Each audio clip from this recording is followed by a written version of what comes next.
War of words between Congresswoman Alexandria Ocasio-Cortez and Congressman Ted Yoho continues. Here's the statement he made the other day about confronting her on the Capitol steps earlier this week. Take a look.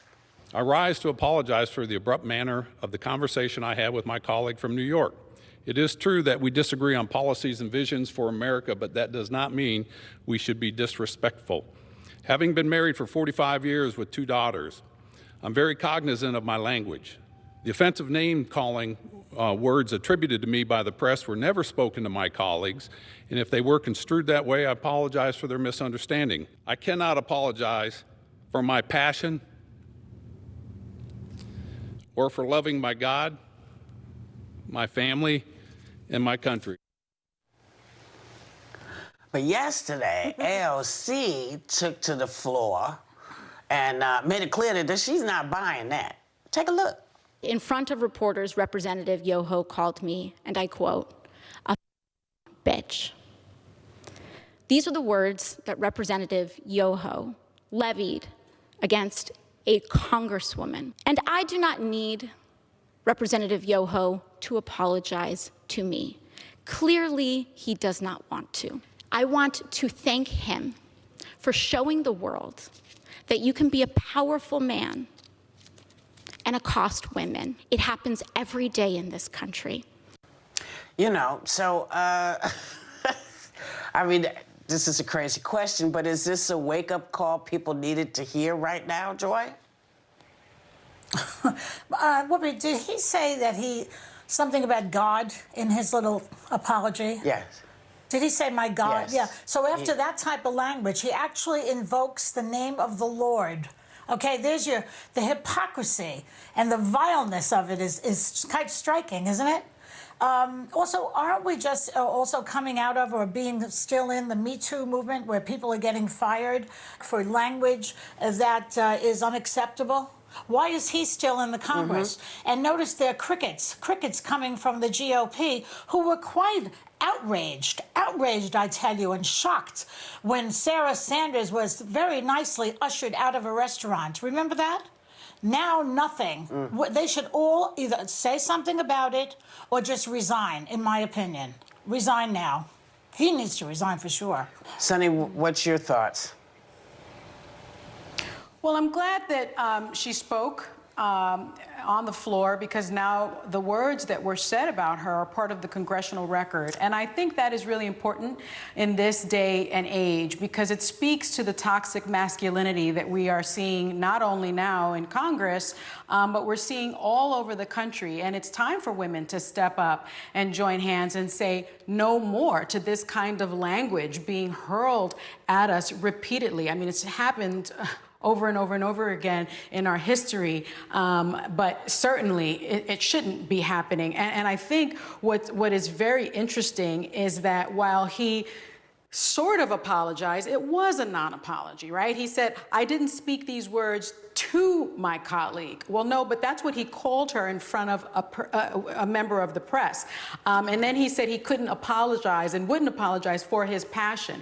Well, it doesn't take passion to call a woman a nasty name. It takes, a coward does that. And a coward certainly does it not to her face. And so I'm thrilled that she did it on the congressional floor. But let it be known that the GOP targeted Alexandria Ocasio-Cortez. They made her this boogeyman. That is why he felt that she was vulnerable enough to call her names, to confront her on the Capitol steps, and he didn't believe that he would called upon it. He thought that a mere non-apology would be enough. He didn't think he would be censured, and he hasn't been censured, and I've been calling for his censure, and I think everyone should be calling for his censure, and I think that's why we are hearing crickets from the Republican Party, because they think that she is vulnerable, they don't think that she has any power, and they don't think that people are going to stand up for her, and that is why they made her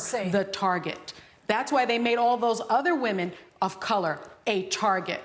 That group, the squad, they targeted intentionally. They otherized them. They otherized Alexandria Ocasio-Cortez, and they demeaned her and degraded her.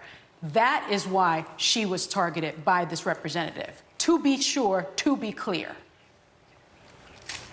Okay. And Megan, your thoughts about this non-apology apology?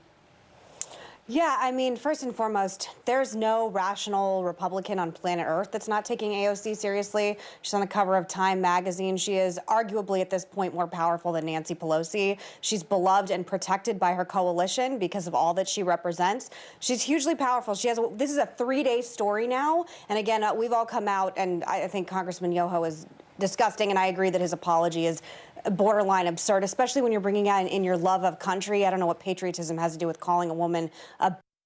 But I do think she's one of the most powerful women in America, hands down, easily. So no one is otherizing her because they're afraid of her. They're otherizing her because she just is that powerful. I actually think we're going to end up seeing her running for Senate against Chuck Schumer in New York City or in all of New York State, excuse me. So I do think that's what this is about. I will say this story, which is just, I think, going to continue and has legs, and not to belittle it because it is important to talk about sexism and unconscious bias, which clearly Congressman Yoho and many men in the country have towards women.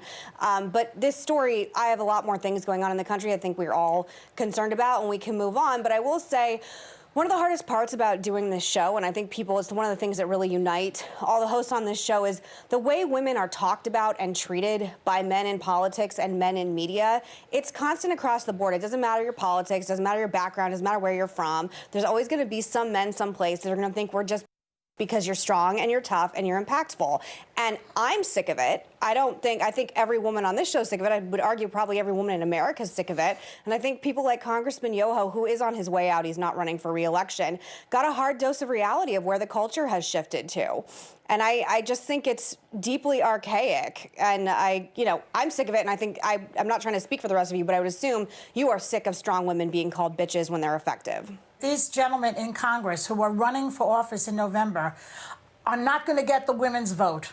They need to at least stick by this one situation. Maybe they'll get a few votes. Right now, the Republican Party is persona non grata with women. 54% of white women in America voted for President Trump. I think the heresy of the left is that there's an idea that things like this, we'll see, that there's things. Okay, well, you were so right last time, Joy, and you got everything right and continue to get everything right about Trump and the culture war. I forget how right you are all the time, Mara. You're always right. And on this note, we're going.